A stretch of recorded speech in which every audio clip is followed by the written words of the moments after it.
E aí, minha galera irada do meu coração, tudo certo com você? Vamos às super dicas do Geografia Irada, as dicas mais quentes para você detonar na UDESC, beleza? Se você está chegando aí, né, apareceu por acaso no nosso canal, se inscreva aí no nosso canal, tem acesso aí às melhores dicas para o Enem e para os vestibulares. Toda semana vai aparecer uma dica massa lá para você, compartilhe com a galera e vamos começar o nosso aulão. Bom, primeiramente, né, se você já viu os nossos aulões, você sabe que a gente sempre dá dicas quentes. Para você ter uma ideia, no vestibular da UFSC do ano passado, nós demos apenas 10 dicas. Das 10 dicas, 5 caíram, inclusive a questão aberta sobre rochas. Se você olhar todos os nossos aulões, sempre alguma coisa a gente olha. Ah, Marcelo, tu é bruxo. Não tem nenhum bruxo aqui. A gente estuda bem as provas, vê o que tem caído, vê a estrutura da prova, né? Vê o que já caiu e que tende a cair conforme as atualidades, né? O que geralmente cai na prova. A prova ela tem um padrão. Se você olhar a prova da UDESC, ela tem um padrão.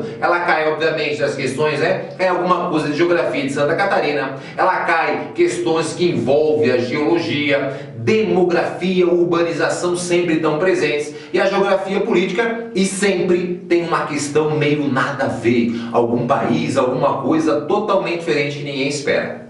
A gente preparou aqui, né, 10 dicas para vocês também. A gente podia falar aqui 1, 2, 3 horas, acertando várias coisas. Não, o momento aqui é para relaxar, né, cercar, ajudar o seu professor aí no seu cursinho, no seu colégio, vem te ajudando. Muitos conversam comigo, a gente tem aí uma boa relação. Se você é professor, o super beijo aí, pode passar para o seu aluno aqui esse aulão, que é para complementar o que você já passa aí para ele. Primeiro, confie. Segundo, agradeça o seu professor. Terceiro, se inscreva no canal e vamos começar a nossa dica, bom? A gente separou aqui para você, aluno irado, algumas dicas massa, tá? Então, demografia chama atenção também. Mas por que tu acha, Marcelo, demografia pode aparecer na nossa prova aí da UDESC? Bom, no ano inteiro isso eu vou falar para vocês, tá? Devido ao aumento da expectativa de vida, seria um fator. Lembra toda a reforma na Previdência? Um dos motivos seria relacionado, né, embasado nisso. Então, a gente tem que saber, tá havendo um aumento, né, na população, na expectativa de vida. Segundo, temos uma diminuição, né, no crescimento vegetativo no Brasil.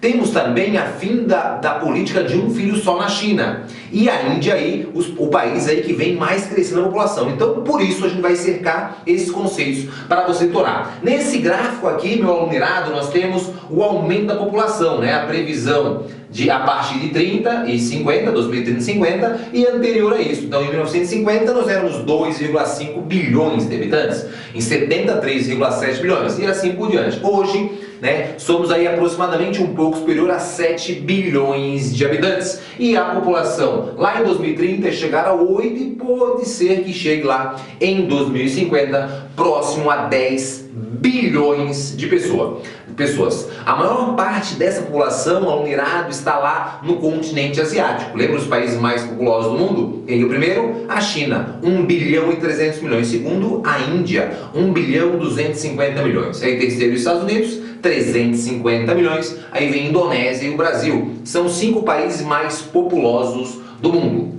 Aqui nós temos um gráfico muito interessante que vai mostrando desde, né, depois de Cristo até os dias atuais, na verdade até a previsão de chegar lá em 2100 superior a 10 bilhões de pessoas. Então a população mundial não teve um grande crescimento, né, depois de Cristo, porque nascia muito e morria muito.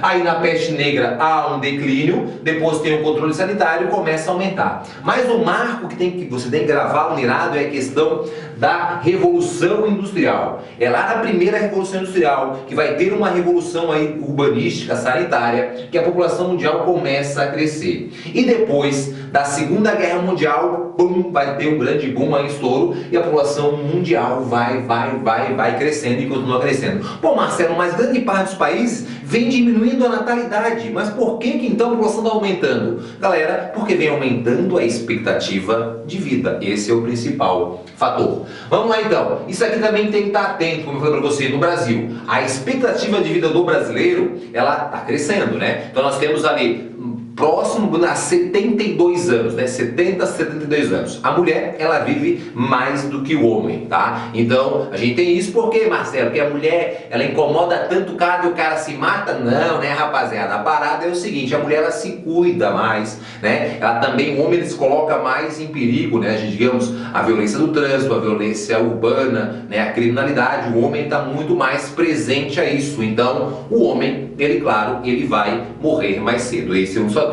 E o segundo, obviamente, que o homem não tem o hábito de se cuidar muito, né? A mulher, ela vai periodicamente, constantemente no médico, então ela consegue prevenir. Por isso que a mulher, ela vive mais do que o homem. Nós temos aqui um dado interessante que mostra, né, que a taxa aí de natalidade no Brasil hoje dá 1,94, menos do que 2 filhos por mulher. Então está diminuindo. Isso já foi na década de 30, 6,2. Então, Marcelo, é que meu avôzinho era desgraçadinho, chegava junto. Não, rapaziada, não quer dizer, estou dizendo que o seu avô não era danadinho. Mas a parada mesmo interessante é o que? Hoje em dia nós temos a inserção da mulher no mercado de trabalho. Então isso fez um freio, né? Temos também uma política maior de planejamento familiar, seja do governo, né? Das próprias famílias que vão evoluindo a educação, grau de instrução e vão tendo assim menos filhos, beleza? Então, tranquilo isso para vocês. Também a questão dos métodos anticonceptivos pode aparecer na prova, tá? Vamos checar aqui agora.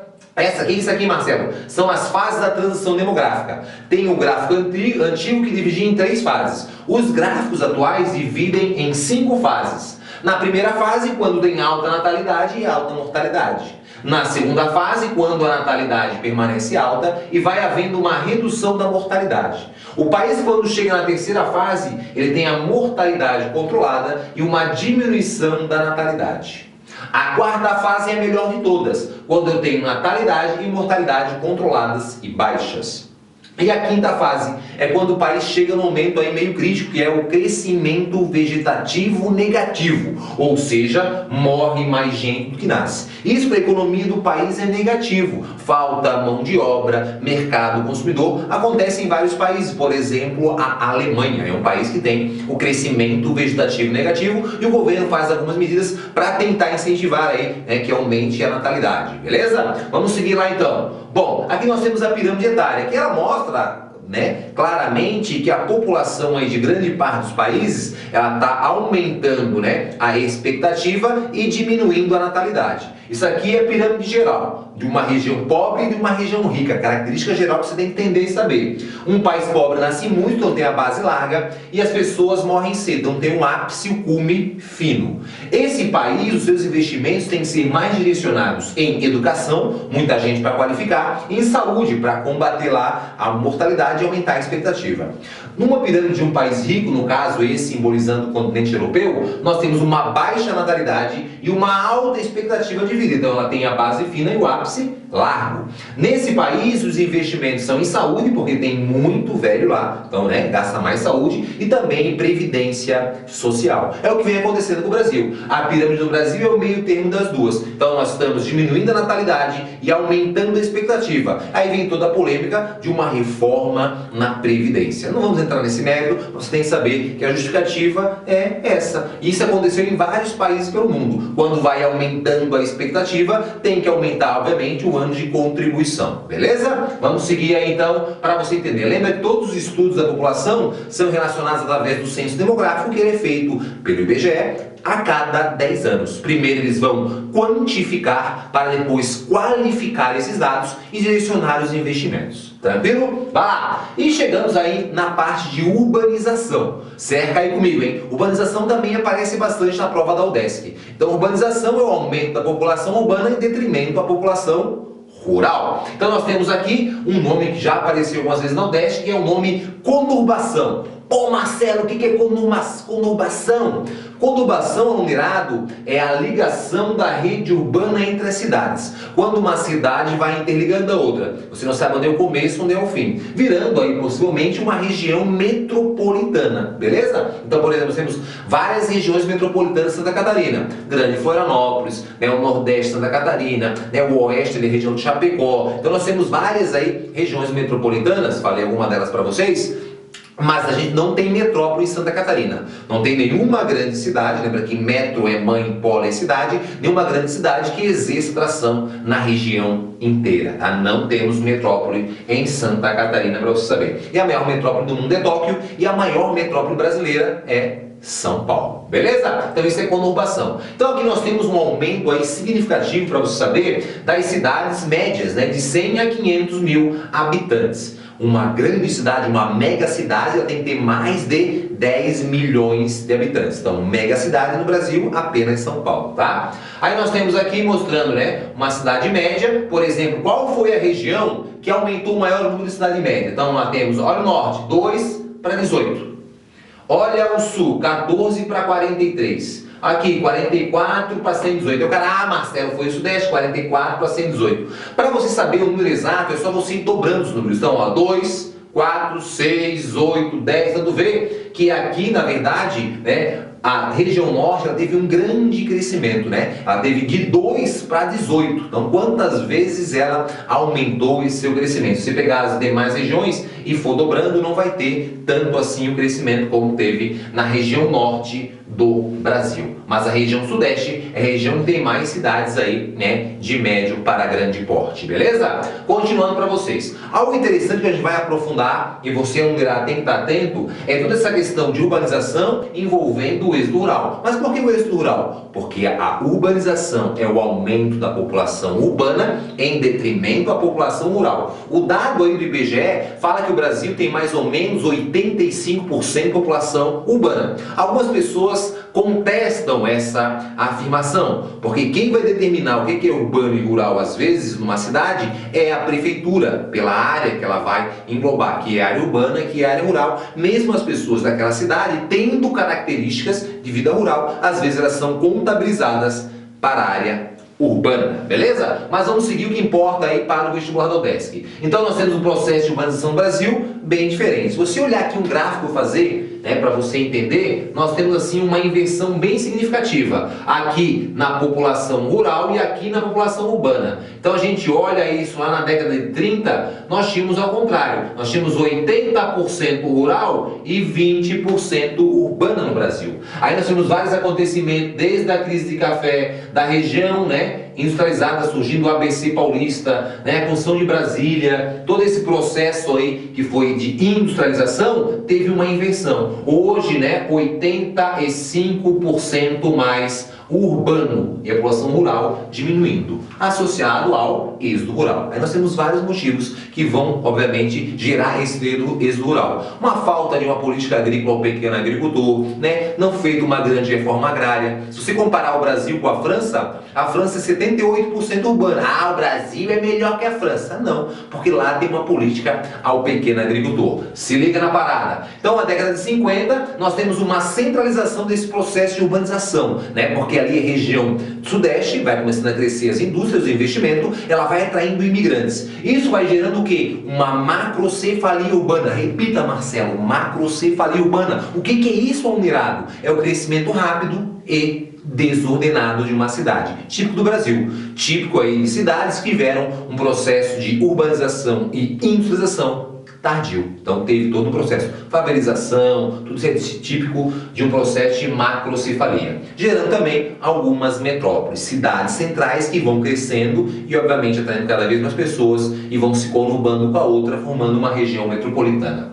A partir da década de 90, começa a haver uma descentralização. Essas grandes cidades, obviamente, vai ficando muito inchado, difícil a logística, mão de obra mais cara, e muitas indústrias vão indo para cidades médias, fazendo assim o que, Marcelo? Um corredor. Na verdade, seria um corredor de urbanização. Então vão surgindo cidades menores, onde elas vão recebendo toda essa estrutura. Existe uma guerra fiscal entre as cidades para atrair as fábricas. Vai havendo assim um processo de desconcentração, né, industrial, que elas vão se espalhando. Beleza? Então tem que estar atento agora para fechar esse processo de urbanização, seria a verticalização e a conurbação. Verticalização seria aqui, pum, o surgimento de prédios que acontece nas áreas urbanas.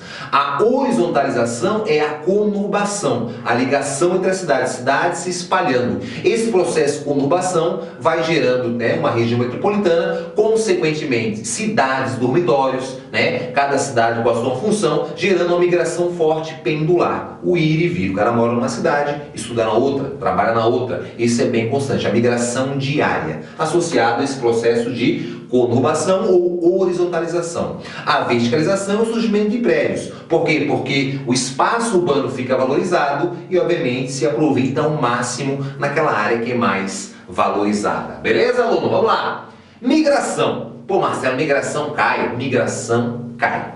E eu botei para vocês um esqueminha básico de migração e depois eu vou falar o que mais chama atenção. Então a migração, só para revisar para você, é o deslocamento das pessoas pelo espaço geográfico. Quando eu saio, eu sou um emigrante. Quando eu chego, imigrante. Então nós temos a migração dividida pelo espaço, duração, forma e o controle. Nós temos o espaço, que ela pode ser interna e pode ser externa. Interna nós temos o êxodo rural, o êxodo urbano. Ou eu saio do campo para a cidade, ou eu saio da cidade para o campo. Externa, ela pode ser intracontinentais e intercontinentais. Ela pode ser dentro do continente ou então entre continentes. Por exemplo, eu saí do continente americano, o haitiano vindo para o Brasil é intracontinental. O africano vindo para o Brasil é intercontinental, beleza? Aí nós temos a duração que pode ser definitiva ou temporária, né? Eu posso ir por um tempo, eu posso ir para ficar naquele local. A forma, eu posso ser voluntário ou pode ser forçada, como os refugiados, a migração forçada. E o controle, que ela pode ser legalizada ou ela pode ser clandestina. Tá conseguindo acompanhar, numerado? Vai anotando, anotar faz parte do processo de aprendizagem. Cerca aí o teu esqueminha para chegar firme e forte na prova, hein? Com calma, tenha tranquilidade. Esse gráfico aqui é bem interessante, porque nós temos uma mudança. Se você olhar toda a migração histórica do Brasil, o principal fluxo migratório é do Nordeste para o Sudeste. O Sudeste é o coração do Brasil, região que tem mais indústria, mais oportunidade, então é uma região que atrai. Algumas áreas do Nordeste, né, são áreas de difícil habitação, como o sertão, chamados áreas anecúmenas. Então, o Sudeste, que é uma área, né, de crescimento com grande potencial econômico, acaba atraindo as pessoas. Então, historicamente, esse foi o principal fluxo migratório.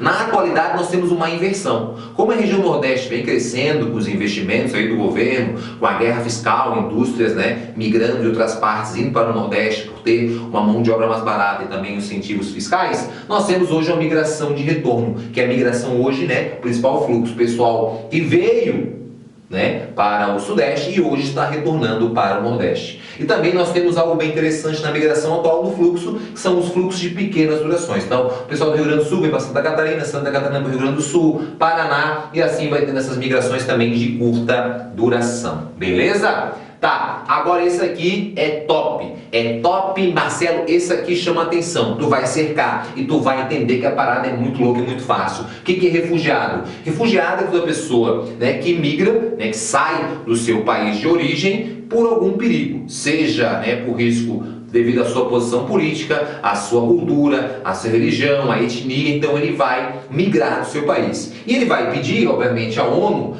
Eles vão pedir, então, o visto de refúgio para a Acnur. O que é a Acnur? É o Alto Comissariado das Nações Unidas para os Refugiados. Então, isso foi criado na década de 50. Então, nós temos vários países filiados a essa organização, né? Tipo, o Brasil é um país filiado à Acnur, que vão montando os campos de refugiados e pedindo ali, né, o exílio político. Então, nós temos vários fluxos históricos. Nós temos um grande fluxo que sai da África, que vai para a Europa, inclusive, vão surgindo os muros ali, né, em países como a Espanha, por exemplo, para impedir. Nós temos campos de refugiados, grandes campos, né, na região da Turquia, tentando ingressar na Europa. E até um dos motivos aí da saída do Reino Unido na União Europeia, um dos motivos apontados, foi essa questão de refugiados, que nós vamos ver na aula de hoje, que é um tema também interessante, beleza? O principal fluxo da atualidade é a questão do conflito da Síria, tu sabe disso, né? Então nós temos ali toda aquela região que vão gerando conflitos, uma disputa ali, né, entre os rebeldes com o governo, o ditador de Bashar Assad. Esse conflito é desde a Primavera Árabe, um conteúdo também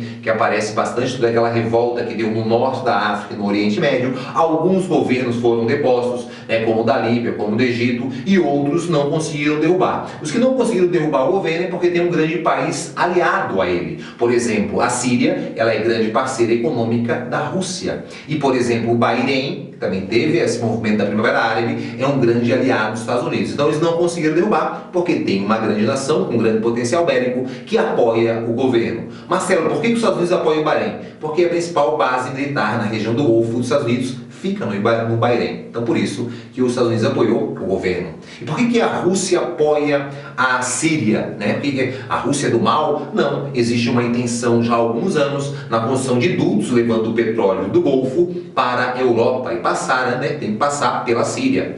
Obviamente que a Rússia não quer que isso aconteça, porque hoje o principal produto econômico da Rússia, é o que ela mais vende, é petróleo. A Rússia é o maior produtor de petróleo do mundo. E esse petróleo ele vai por dutos, né? Tem 3 caminhos ali, ligando por Ucrânia, né? Mais acima, e vão ligando a Europa. Então, se entrar o petróleo do Golfo através de dutos, vai ser uma grande concorrência ao petróleo russo, né? Então a Rússia, o governo de Putin, não quer que isso aconteça, porque hoje a rota de petróleo tem que sair lá do Golfo, Mar Vermelho, Canal de Suez, então tudo isso gera um custo muito alto, é por isso que esse petróleo chega mais caro na Europa e até nos Estados Unidos. Obviamente que a Europa não dá essa grande declaração que é totalmente contra, ou tem uma grande posição nesse conflito da Síria, com medo de vários atentados terroristas. Então ela fala que através de uma forma pacífica tem que acontecer, mas obviamente que ela quer a queda, né, grande parte dos países, do governo de Putin e para que seja feito esses dutos. Mas isso aí você vê com o seu professor de história, fique tranquilo, tá? Então nós temos aqui algo que chama atenção muito é isso. Nós temos vários conflitos,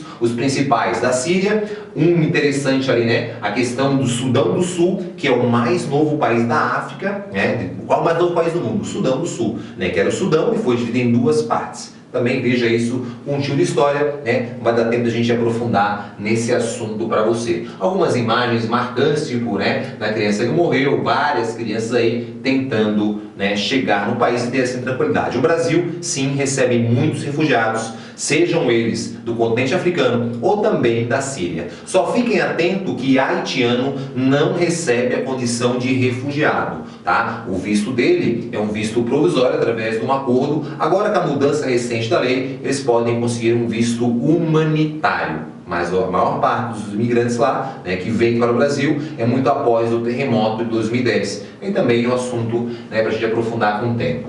E minérios. Minérios aí é a questão de geologia que eu aposto para a UDESC, né? Já caiu rocha recentemente, questão geológica já caiu. Então a gente vai apostar uma coisa que não tem caído, né? Temos o acidente Mariana, o aumento da produção de ferro no Brasil, né? Então a gente vai falar um pouquinho para vocês sobre isso. Então o ferro é o nosso principal commodities. Pô, Marcelo, o que é commodities? Commodities é um grupo de produtos que tem um produto base como referência, beleza? Então nós temos commodities do ferro, commodities da soja, de vários produtos. E o Brasil, a economia do Brasil, é muito baseado nesses commodities. Então, o Brasil, né, é um grande produtor de ferro e essa produção de ferro vai aumentando. E os nossos principais compradores são os países aí que têm grande indústria automobilística, como China, como o Japão, como Coreia do Sul, como os Estados Unidos, como a Alemanha, são os grandes compradores, beleza? Ferro é o nosso principal minério. Marcelo fala outros minérios.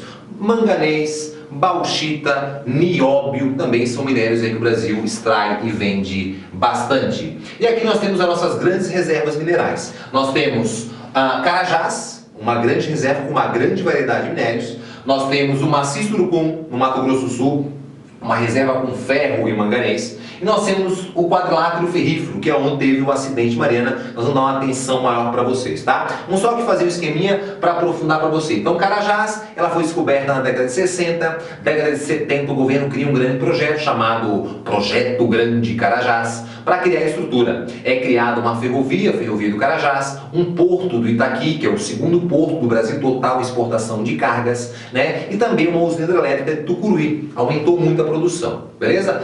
Tem aumentado também, bastante aumentou, depois da privatização da Vale, na década de 90, né? O número de empregos de extração mineral cresce muito naquela região. É nessa região do Carajás também que nós temos a famosa Corrida do Ouro Moderno, que é a Serra Pelada. Você deve ter visto aí filme, né? Sobre todo o garimpo que existiu entre a década de 80 ali, praticamente, né? Meados até a década de 90.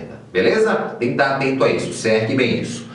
Só para fechar, né, o Maciço do Urucum fica no Mato Grosso Sul, uma reserva mais nova. Grande parte desses minérios do Brasil ele exporta por hidrovias, pelo Rio Corumbá, para a Argentina principalmente. Tá? E para fechar, o que chama mais atenção, que é o nosso quadrilátero ferrífero, chamado também de quadrilátero central, que fica em Minas Gerais, a nossa grande extração de ferro. Abastece o mercado nacional e a nossa grande exportação também sai para ali. Por que o nome é quadrilátero? Porque envolve, né, o cerco aqui de 4 grandes cidades. Cidades também mais próximas, mas é Sabará, Congonhas, né, Mariana e Santa Bárbara. Outras cidades próximas como Belo Horizonte, Nova Lima e Ouro Preto, né, também passam nessa região, mas as principais nós temos Sabará, Congonhas, né, Mariana, onde teve o acidente, e a Santa Bárbara, tá? Mostrando aqui a formação, lembrando, desses minérios, de minerais metálicos, é da era pré-cambriana. Tá? Vamos só revisar para você, né? Nós temos as reservas jazidas de minerais metálicos, era pré-cambriana, o petróleo era mesozoica e o carvão mineral era paleozoica. Então vamos falar rapidamente do acidente para você de Mariana. Você deve ter debatido bastante aqui nessa área, mais a sudeste do quadrilátero ferrífero, grandes áreas de extração. Lembrando para você que o principal rocha que o Brasil tira o ferro é da hematita, tá? E ali nós temos uma grande extração de ferro. Então, com o aumento aí após a privatização da Vale, o aumento da extração, então não teve um controle adequado, né, para conter esse rejeito. Então, não suportando, né, a quantidade de rejeito que esse material que é extraído não é aproveitado, então houve o rompimento da barragem, gerando uma grande contaminação. Pessoas morreram. Até hoje nós temos o alto índice de contaminação no Rio Doce, principalmente, né, com minérios de ferro, então tornando aquela região ali uma área, né, imprópria para o consumo de água e também que vão demorar muito tempo, demorar muitos anos para poder voltar a tentar recuperar um pouco da biodiversidade daquela região.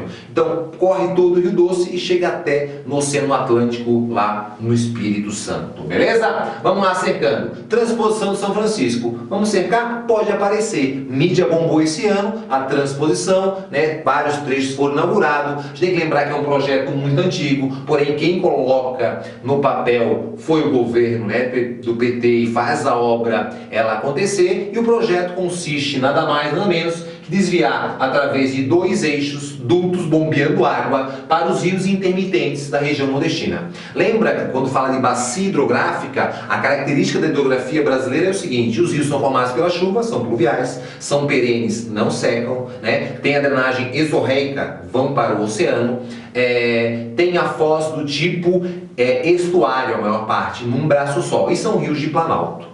O Rio São Francisco ele tem alguns apelidos importantes. Ele é conhecido como Nilo Brasileiro, porque ele passa por áreas do clima semiárido e não seca. O Rio da Integração Nacional, porque vários trechos dele são utilizados para navegação. E também o Velho Chico, você deve ter visto até, foi tema aí de novela, tá? Então, ele nasce lá na Serra da Canastra, numa área que tem grande média pluviométrica e vai passando até desaguar, né, aqui entre os estados lá de Sergipe e Alagoas. Então, vamos desviar através de 2 eixos, levando água para esses rios. Essa bacia é a bacia secundária do Nordeste, que ela não é perene. Lembra que eu falei que os rios são formados pela chuva? E nessa região, os rios são o que, Marcelo? Eles têm um clima semiárido, um clima que chove numa época do ano e depois não chove. Então, quando não chove, o rio vai secar. Então é uma área de difícil habitação, uma área que chove menos de 1 milímetro, chove de 250 a 750 milímetros, uma área que é chamada também de polígono das secas, uma área, né, realmente de difícil habitação. Então a água seria isso, para dar uma segurança hídrica a essa população. Então nós temos que saber pontos positivos e pontos negativos dessa obra, beleza? Pontos positivos da obra nós temos o quê? Né, uma segurança hídrica, menos doenças, pode melhorar a economia da região através da irrigação com a agricultura, tá? Nós temos vários aspectos positivos. Vários aspectos negativos? Também vários aspectos negativos. Nós temos, pode afetar a biodiversidade. Ah, Marcelo, mas o clima é seco, botar mais água. Galera, botando mais água num ambiente seco, eu vou afetar aqueles animais e aquelas plantas que são acostumados com a escassez de água, tá? Então, vai afetar a biodiversidade. Parte, né, da produção de energia pode ser afetada. Nós temos também algo bem interessante, vários trechos do rio estão sendo, né, ficando mais assoreados, está caindo terra, estão tirando água, apesar, né, dos hidrólogos falar que a quantidade de água, que é em média 63 metros cúbicos por segundo, não afetariam, né, mas outros ambientalistas, geólogos fizeram estudo e falam sim que pode comprometer. Com a escassez de chuva, desviando água, vai comprometer. Algo que está aí na mídia direta, a gente tem que entender, é o seguinte: com a diminuição do volume de água, parte aqui da maré, quando está entrando, ela está entrando mais dentro do rio e está deixando aquela água mais salobra. Então, grande parte dessa água que era potável para essas comunidades está ficando uma água salobra e está prejudicando o abastecimento dessa população. Isso é muito interessante, tá? Também está prejudicando os peixes desse rio com essa mudança ali da quantidade de água salgada. Então, como diminuiu o volume da água, parte da maré cheia, as águas aqui do oceano estão entrando e estão afetando toda essa população que vive aqui na margem, né, mais próximo ali à foz do rio. Beleza? Fica tranquilo. Algo que pode aparecer também, que eu já vi em alguns vestibulares, é a questão da indústria da seca. O que é isso, Marcelo? São benfeitorias feitas por político em troca de voto. Então, se eu levar a água, eu posso diminuir bastante a indústria da seca. Beleza? Então, essa é a transposição. Fique muito atento aí para o vestibular. Estamos chegando no final, fica tranquilo aí, tá? O objetivo aqui é descontrair. Para fechar, eu vou cantar uma paródia irada aí, muito massa para você detonar, tá? Agora a gente começa a dar vários aulões, vamos a Criciúma, vamos a Rondônia, vamos a Videira. Vem interessado aí, vai no site lá, manda o convite, o professor Marcelo vai amarradão cantar, dá muita dica massa para você detonar aí nas provas do seu vestibular, tá? Brexit é um tema aí que eu aposto muito nos vestibulares, tá? Primeiro, para começar a entender o Brexit, o que seria isso? Esse nome começa muito após, né, o Brexit, que seria a saída da Grécia da União Europeia. Então, nós temos o Brexit, que é a saída lá, né, do Reino Unido da União Europeia, beleza? Então, primeiro, para começar, uma questão mais básica, eu sei que tu sabe disso, mas vamos revisar a diferença entre Inglaterra, Grã-Bretanha e Reino Unido. Quando eu falo Inglaterra, beleza, é o país, é Inglaterra. Quando eu falo Grã-Bretanha, é a grande ilha, que envolveria além da Inglaterra, Escócia e País de Gales. E quando eu falo Reino Unido, além da Grã-Bretanha, que é a Escócia, a Inglaterra e País de Gales, entra a Irlanda do Norte. A Irlanda não pertence ao Reino Unido. Então a saída seria isso, a saída do Reino Unido da União Europeia. Beleza? Então, motivos da saída, Marcelo. Nós temos primeiro a crise europeia. É um motivo aí apontado. Qual foi essa crise? Lembra, nós temos uma crise nos Estados Unidos, a crise subprime. Beleza? Que afeta os países da Europa, pela ligação, pelos bancos comprando ações lá na Bolsa de Valores. Isso afeta muito a Europa. Segundo, os elevados gastos públicos. Países gastando mais do que arrecadavam. Isso gerou uma denominação muito importante aí que pode aparecer, que são os famosos PIGs, que são os porcos, como são denominados, que é Portugal, Irlanda, Itália, Grécia e Espanha, os países mais afetados pela crise europeia. Beleza? Então, essa crise europeia, os países, né, mais fortes, que é a Alemanha, que é a França e Reino Unido, os três mais fortes, são considerados o pilar da União Europeia. Eles têm ali um compromisso de ajudar todos os países. Com essa crise europeia, eles tiveram que arcar com grande parte dessa dívida. Isso gera um descontentamento da população. Segundo, os acordos da União Europeia. Nós temos vários acordos, né? A União Europeia, ela tem a sua origem, se você lembrar lá, desde a Benelux, desde a Comunidade Europeia do Carvão e do Aço, no Tratado de Paris, da Comunidade Econômica Europeia em 57, Tratado de Roma, e vários países foram entrando. O Reino Unido ele entra em 73 e logo em 75 teve um plebiscito se deveria continuar. No começo, essa União Europeia ela tinha uma visão de acordo de circulação de pessoas, de serviços, de produtos, né? Só que com o tempo foram colocando mais regras, mais com características sociais de cooperação. Obviamente que alguns países mais fortes ficaram descontentes com esses acordos que têm que cumprir. Por exemplo, o acordo de refugiados. Além do acordo da Acnur que vários países têm, existe um acordo da União Europeia de Migração e de Refugiados. Então, o Reino Unido teve que receber vários refugiados. E a população de jovens fica descontente. Por quê, Marcelo? Porque começa a vir mais imigrantes. E tem uma forte xenofobia. E esses imigrantes são trabalhadores que vão concorrer à vaga de emprego. E todos esses compromissos assumidos pelo Reino Unido, o governo teve que diminuir o investimento em saúde, em algumas áreas essenciais que os jovens discordaram. E daí começa um movimento de extrema direita, que não é só no Brasil, que são em vários países pelo mundo, né, contra toda essa questão de ajudar o social, dar valor ao social. Então, aqui tem um plebiscito e vence 51%, quase 52%, a saída do Reino Unido da União Europeia. Beleza? Vamos lá. E tá aqui, mostrando, né? A enquete feita, a população mais velha querendo permanecer e os jovens querendo sair, tá? Vamos lá.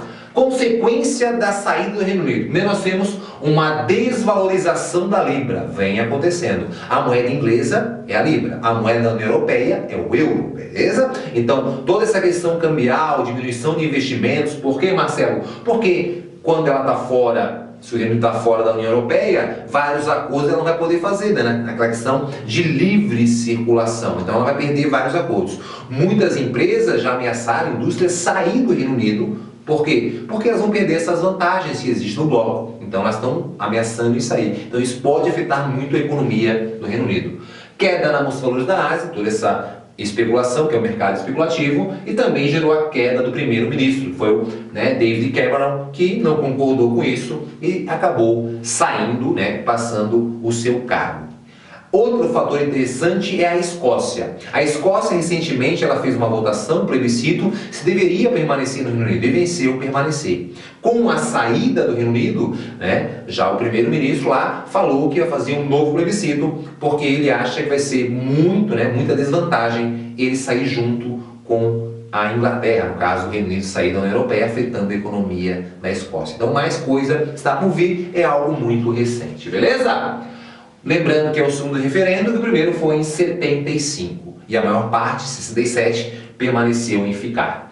Algo também que a gente pode falar, se cair na União Europeia, que nós temos novos membros na União Europeia. Lembrar para você que a União Europeia começa desde a Benelux, Bélgica, Holanda, Luxemburgo, mais países vão entrando, vira a CECA, vira a CE e até a União Europeia em 92 no Tratado de Maastricht.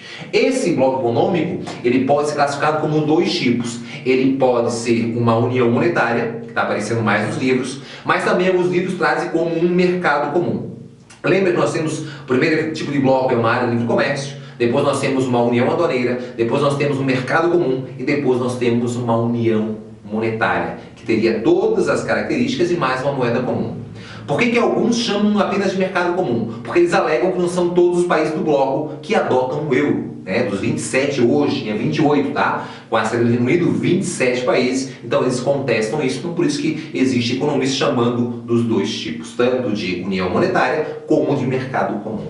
O último país a entrar foi a Croácia em 2013. Alguns países reivindicaram o seu ingresso, mas não foram aceitos. A Turquia desde 87, a Macedônia solicitou desde 2004 e a Ucrânia recentemente, gerando aí conflitos ali, com a Rússia devido ao acordo que existe muito forte entre os dois países, porque tu sabe que os gás, o gasoduto ali, aqueles dutos que passam levando gás e petróleo, passam pela Ucrânia, um das rotas é passando pela Ucrânia, então a Rússia não quer perder esse aliado, gerando ali grandes conflitos, beleza? E obviamente que essa manifestação levou um nome, que foi o Euromaidan, tá? Que é toda essa movimentação da população para a saída da Ucrânia, do apoio à comunidade de estados econômicos lá com a Rússia e a entrada, tentar reivindicar ingresso na União Europeia. Beleza? Vai lá, Marcelão. É aqui mostrando para você todos os dutos que passam pela Ucrânia aqui, ó, gasodutos, passando aqui, olha o duto, são 3 eixos, um pela Ucrânia, um para a Bielorrússia e termina na Ucrânia, e o outro que vem lá mais pelo norte, passando por tudo aqui pelo Mar do Norte, chegando aqui na Alemanha. Então tu vê que a ligação, grande parte do gás natural, mais ou menos ali, ó, 42% vem da Rússia. Beleza? Vai lá! Bolívia. Marcelo, Bolívia não tem nada a ver com a União Europeia. Vamos falar de bloco econômico? Vamos falar de Mercosul, almirado. Mercosul, a Bolívia é um país que está em processo de aprovação, de ingresso. Lembra que o Mercosul, apesar que o nome Mercosul, Mercado Comum do Sul, fundado em 91 no Tratado de Assunção do Paraguai, esse bloco econômico ele não é um mercado comum. Ele foi fundado em 91 como uma área de livre comércio. E em 94, no Tratado de Ouro Preto, no Brasil, com a criação da Tarifa Externa Comum, esse bloco econômico passa a ser uma união aduaneira. Hoje ele é uma união aduaneira. A previsão e a intenção é que ele vire um mercado comum. Era pelo menos, né? A gente tem aí os países associados, como a Bolívia associada desde 95, e ela pede a inclusão em 2012, sendo aprovado, agora faltando apenas em o Congresso de cada país criar uma lei ali com os deputados e senadores para efetivamente a Bolívia entrar.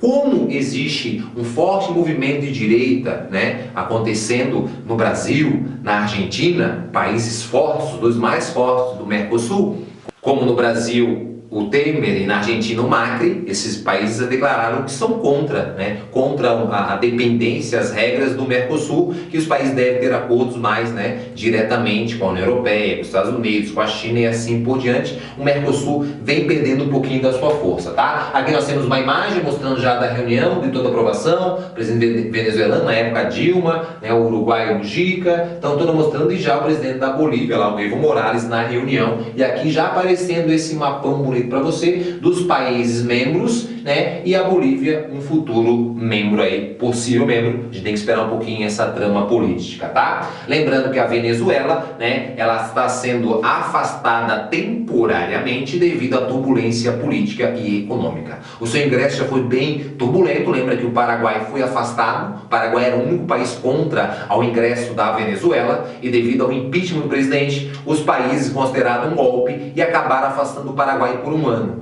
Como o Paraguai era o único país contra, acabaram votando, o Paraguai está afastado, a Venezuela entra no bloco. Beleza? Tenha atento aí, nós temos essas aulas, tudo que estou falando para você. Você quer dar uma aprofundada antes da prova da UDESC aí, quiser tempo, nós temos aí separado, geografia econômica, você pode pontuar o que eu tenho aqui, nós temos vídeo aula de tudo aí disponível para você, tá?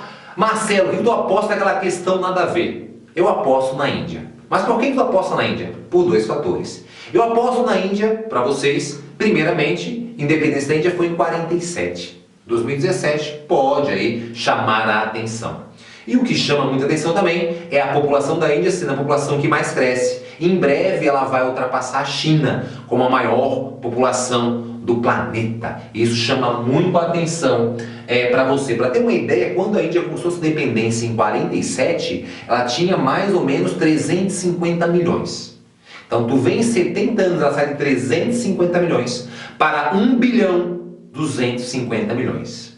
Esse é o Mahatma Gandhi, que liderou o movimento pacifista, e a Índia se torna independente da Inglaterra. Mostrando aqui para você que hoje ela é o segundo principal emergente do mundo, perde apenas para a China. Cresce muito mais do que o Brasil, beleza? A economia é ainda baseada em indústria têxtil, produtos químicos e petroquímicos, né? Indústria alimentícia, aço, ferro, carvão e equipamentos de transporte é a principal. Também ela cresce muito na produção de software, né? A questão ligada à tecnologia. Outro detalhe interessante, ela é conhecida como exportadora de mentes pensantes. Na Índia existe a divisão de castas, por mais que seja proibido, ainda ela é praticada. Então, a população às vezes vê como única forma, né, de gerar uma ascensão, né, de gerar um crescimento social é através dos estudos. Então daí nós temos toda essa mística que existe do indiano ser muito inteligente. Pode ver que qualquer filme sempre tem um indiano. Aqui nós temos o percentual do PIB, grande parte, né, como a maior parte dos países do mundo, vem dos serviços. Mas ele é um país que tem um grande percentual de industrialização, tá? E depois vem o setor primário com menor percentual. Como ela tem muita gente, grande parte da produção alimentícia fica para abastecer o mercado interno. Imagina arrumar comida para 1 bilhão 250 milhões. Beleza? Vamos lá. Beleza? Vamos lá então. Para fechar esse aulão, sei que você está cansado, tenha fé em Deus, vamos conseguir, vamos conquistar a sua vaga. Tu é um aluno irado, vem comigo, Geografia Santa Catarina. Vai aparecer? Vai aparecer. Tanto no UDESC como na CAF aparece. Em média, 2 questões, no mínimo, aparece Geografia de Santa Catarina, beleza? Temos aí no site também aula de Geografia de Santa Catarina, você pode ir lá no site Geografia Irada, tem lá liberado uma aula de Geografia, né, de Santa Catarina para você, tem acesso lá, tá? Então nós temos aqui mostrando primeiro, a gente não vai detalhar tudo, porque obviamente para dar um aulão de Geografia de Santa Catarina seria mais de 1 hora, a gente vai dar uma pincelada para você em alguns pontos importantes. Vamos rapidamente aí, primeiro os pontos extremos. Ponto extremo de Santa Catarina, mais ao norte é a curva do rio Saiguaçu, mais ao sul a nascente do rio Mampituba, mais ao leste a ponta dos ingleses que fica na ilha de Santa Catarina, em Florianópolis, e mais oeste a confluência do rio Peperiguaçu com o rio Uruguai. Beleza? Esses são os pontos extremos de Santa Catarina. Quando eu falar para você, né, toda a área de fronteira, a nossa maior fronteira, ela é com o Rio Grande do Sul, beleza? Então nós temos quase 1.000 quilômetros, 958. Depois com o Paraná, 754. Depois com o Oceano Atlântico, que é cerca de 531 quilômetros. E a nossa menor fronteira lá com a Argentina, 246 quilômetros. A fronteira sempre é dividida por rios: Rio Uruguai, Piperiguaçu, Jangada, Negre, Iguaçu, Mampituba, né? Só, claro, aqui a leste com o Oceano Atlântico, beleza? Vai lá, a geologia. Então, o nosso relevo dominante São Planalto é um relevo muito acidentado. A formação de rochas, nós temos na porção oeste, né? Rochas de origem vulcânica, basalto, da era Mesozoica, que é essa grande parte branca. Nós temos mais aqui para o litoral, essa parte amarela também, rochas, né? Seriam rochas ígneas, mais cristalinas, por exemplo, granito. Na parte mais central, tá? Nós temos o que, Marcelo? Nós temos mais rochas sedimentares. Aqui, né, nós temos em vermelho rochas mais recentes, né? E aqui também, né, rochas sedimentares da era aí que a gente chama desde a Cenozoica, né, até todo o processo da Paleozoica, com uma formação de carvão mineral que é bem presente aqui, beleza? Vai lá, Planalto. Se fosse fazer um perfil para você, aluno irado do nosso relevo de Santa Catarina, a gente teria que fazer um desenho aqui bem meigo, bem bonito para você, que seria basicamente isso aqui, ó. Teria aqui, né, o oceano, teria a área da Serra do Mar, uma área depressiva e uma área de Planalto. Na nova classificação de relevos tem uma outra nomenclatura, tá? São 3 unidades. 1, 2, 3. Tá tranquilo entendendo? Então, 1, Planalto Chapada da Bacia do Paraná. 2, depressão periférica da borda leste da Bacia do Paraná. E o 3, nós temos planaltos e serras do Atlântico. Não tem planície. Essa é a classificação moderna. Na classificação antiga, nós temos duas planícies, a planície do Rio Uruguai e a planície costeira. E 2 blocos de planalto. Tá? Toda a parte que envolve a Serra do Mar, o planalto mais antigo da era pré-cambriana, e a parte que pega desde o planalto, né, meridional, puxando aqui para oeste, um planalto aí, né, já formado na era Mesozoica. Então aqui pré-cambriana esse da era Mesozoica, e as planícies mais recentes da era Cenozoica. 64% do nosso relevo, planalto. Então aqui nós temos mostrando a grande área, né, a grande altitude, mais ao centro. E os pontos mais altos aqui do Planalto Meridional, em destaque para o morro, né, da Boa Vista, depois o morro da Bela Vista, ou do Guizone, e também, em terceiro, o Morro da Igreja, que fica na região de Urubici, Urupema, Bom Jardim da Serra, ali, os pontos mais elevados de Santa Catarina, tá? Continuando aqui, o nosso clima. O clima é totalmente subtropical, mesotérmico úmido, com chuvas bem distribuídas. Quente no verão e frio no inverno, tá? Uma média pluviométrica aí, né, próximo a 1.600, 1.700 milímetros anuais, tá? Vai lá, aqui na classificação climática de Köppen, tá? Nós temos 2 tipos de clima, né? O clima mesotérmico úmido classificado como CFA e o clima mesotérmico, né, úmido com verões mais brandos, que é o CFB nas áreas de Planalto. Vamos revisar isso rapidamente, ó. C simboliza mesotérmico, o F simboliza úmido. Então é um clima totalmente mesotérmico úmido. Nas áreas acima de 600 metros de altitude, ele é CFB, que é com verão brando. E nas áreas mais baixas, CFA, né, menos de 600 metros, que é verão quente. Beleza? Então essa aqui é a classificação climática de Köppen. A vegetação, né, nós temos aí uma vegetação muito degradada. Os 2 biomas mais degradados do Brasil estão em Santa Catarina também, que é a Araucária e a Mata Atlântica. Então nós temos aqui a mata original, mostrando para vocês, né? Nós temos desde aqui da vegetação litorânea, que é formada por restingas e manguezais. Lembrando que não é todo o litoral catarinense que possui manguezais vai até laguna pela formação aqui das praias mais abertas, né? Não tem ali a formação de manguezais. O manguezal é pneumatóforo e halófilo, essas são as principais características. Depois a Mata Atlântica, que é hoje a vegetação predominante. Então aqui a Mata Atlântica bonitinha para você, tá? Então a Mata Atlântica ela é uma vegetação ombrófila densa, tá? Heterogênea, latifoliada.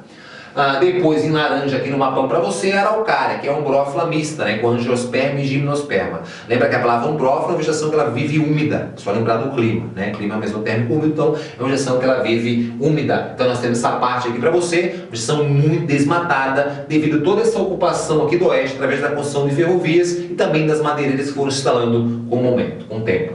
E aqui em cinza nós temos a floresta subtropical, que alguns classificam como uma subdivisão da Mata Atlântica. Principal característica decídua, que as folhas caem. E por último, vegetação de campos, gramíneas, típico do Planalto catarinense. Vegetação herbácea formada por gramíneas, beleza? Vamos cercar aqui para você as informações que eu acabei passando, né? A questão da hidrografia. Nós temos duas vertentes na hidrografia, tá? Nós temos ali característica geral, rio pluvial, perene, planalto, exorreico e estuário. Os rios catarinenses têm essa característica, tá? Nós temos aqui também, importante para você, nós temos duas vertentes. Os rios que correm para o litoral e os rios que correm para o interior. Tá? Então, se fosse falar de bacia hidrográfica brasileira, nós temos a bacia do Paraná, a bacia do Uruguai, a maior parte, e a bacia secundária, né, do sul-sudeste também ocupa aqui o litoral. Beleza? Grande rio, Rio Uruguai, é um grande rio que é formado pelo Canoas e pelo Pelotas, beleza?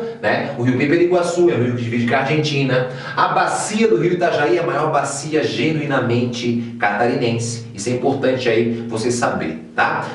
Marcelo, canta pra nós, não cantou nenhuma vez, galera. Eu vou cantar uma música aqui irada, pra dar uma relaxada, dar uma quebrada. Marcelo pegou aquela música do Exalta Samba que fala: tá vendo aquela lua que brilha lá no céu? Aí o Marcelo fez aqui uma paródia sobre hidrografia. Vamos aproveitar para relaxar, né? Muita informação, Marcelo, relaxa um pouquinho. Vamos relaxar, galera. É que eu tô preocupado aí, porque a gente tem que gravar, lançar esse aulão hoje para você ter acesso, tá? Então a música ficou assim: te explicando a hidrografia desse estado, relevo recortado da chuva se formando. Só para lembrar, todos os rios formados pela chuva.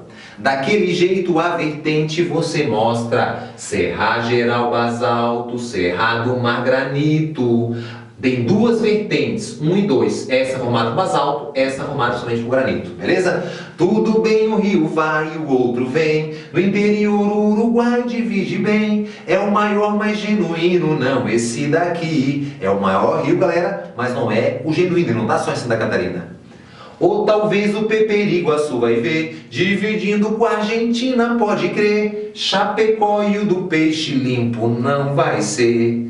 Não, não, não, não, não. Tá vendo aquele rio que vai lá para o mar? É o Itajaí, um grande porto foi formar. Maior é o Canoas, do Boa Vista deu, junto com o Pelotas, Uruguai foi e desenvolveu. Que coisa louca, a hidrografia. No norte o Iguaçu, Jangada e o Negro tinha. Você vai encontrar, no sul vai desaguar. O Mampituba é um rio bem na divisa. A vez não ficou boa? Galera irada, se tu vai no aulão, tu vê que o negócio pega, o negócio é violento mesmo. Confira, vai atrás do aulão de Geografia Irada, são os melhores aulões que existem, eu garanto pra você, tá? Beleza? Entendeu a geografia? Tudo tranquilaço, né? Vamos seguir aqui agora a parte da economia para fechar esse aulão. Cai muita economia. Então a gente passa ali cada uma das regiões para você. Então nós temos aqui o potencial, tá? Vamos dividir aqui e começar de novo. Então, quando eu falar oeste, meio oeste de Santa Catarina, se você é de Santa Catarina, você sabe bem. Se você não é de Santa Catarina e fala vestibular, essa região, a economia principal é a agroindústria, tá? Nós temos a agricultura com produção de grãos muito forte, né? Nessa região, soja e milho, mas também a nossa pecuária intensiva com aves e suínos. A perdigão, a sadia, que deram origem à BRF, são dessa área, tá?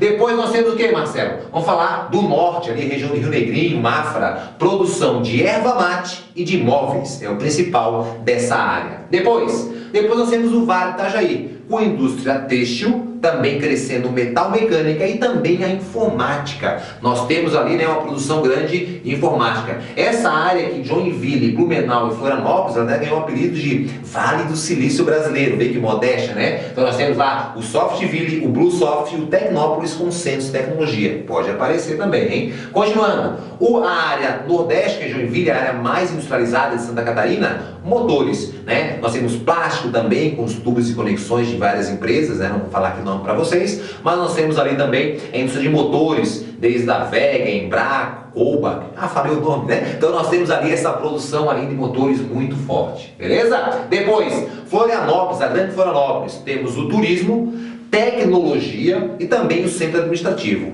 Numa questão da UDESC antiga, ela falava a característica física de cada região, também perguntava ali a economia e botou que na grande Florianópolis tinha produção de plástico. É verdade, nós temos em Biguaçu ali, uma indústria plástica ali, né? Então apareceu isso no vestibular antigo, se aparecer é difícil, mas vamos cercar. Depois, a região do Planalto, nós temos celulose, papel e celulose e produção de maçã. Tá? E por último, o sul do estado, carvão mineral, nós temos cerâmica e indústria de jeans. Também pode falar arroz, tem uma grande produção de arroz em Santa Catarina, beleza? Marcelo, vai dizer que tem música disso aí. Galera, eu fiz um funk, olha, Deus o livre, vou contar pra ti, rapaziada. Eu fiz um funk irado da Popozuda, da Valesca. Como é que é a música? Com um funk irado. Eu queria mandar um beijo no seu coração. Se você gostou do nosso aulão, é um aulão diferente para complementar aí o que o seu professor falou para você. A gente pega aí, geralmente, né, o que vai cair, pega algumas coisas que a gente tem bastante fé, bota para você. Obviamente, a gente está apenas ajudando o seu professor. Valorize o seu professor aí, galera. Curta, compartilhe com a galera,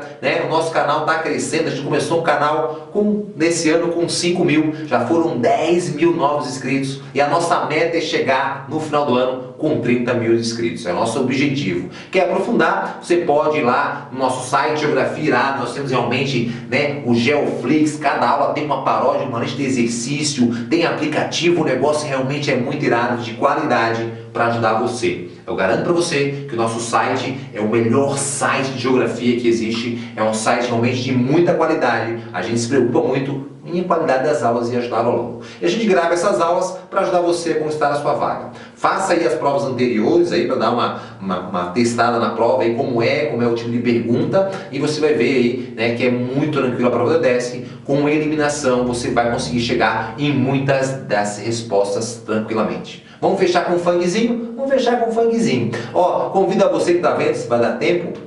No final de semana eu vou dar um aulão lá em Criciúma, né? Pra galera do Einstein, vai ter galera de vários colégios aí convidado, né? A gente está sabendo aí que vai ter quase 1000 pessoas, uma galera aí. Você acha que possivelmente eu vou gravar lá no Facebook e vou transmitir vários professores irados mesmo, galera. Vai ser muito massa, estarei participando, né? Com vários professores de geografia, professora Cléo lá do sul do estado, para realmente alegrar e dar uma informação massa para você. Galera do meu coração, queria mandar um beijo a todos os alunos aí que têm curtido nosso projeto e fechando a aula assim, ó. Agroindústria você quer, no oeste você quer, suínos e aves bem feitos, BRF, salsichá fazem direito, em Lages tem celulose, madeira é poderosa, veja o que eu vou te falar. Metal mecânica no Nordeste vai rolar, no Sul cerâmica é fino, calça carvão mineral, em Floripa tem a turistada, tecnologia animal, no Vale deixa no apego, tecnologia apurada, indústria catarinense, vamos lá rapaziada. Rapaziada, para relaxar apenas, beijo no seu coração, se inscreva aí no canal. E eu confio em você, sei que vai dar tudo certo, é só confiar. Agradeço o professor, dá uma beijoca nele, ele faz isso por você, ele se preocupa com você. Como me preocupo com você e sei que você vai detonar. Beijão, galera irada, até a nossa próxima dica. Valeu!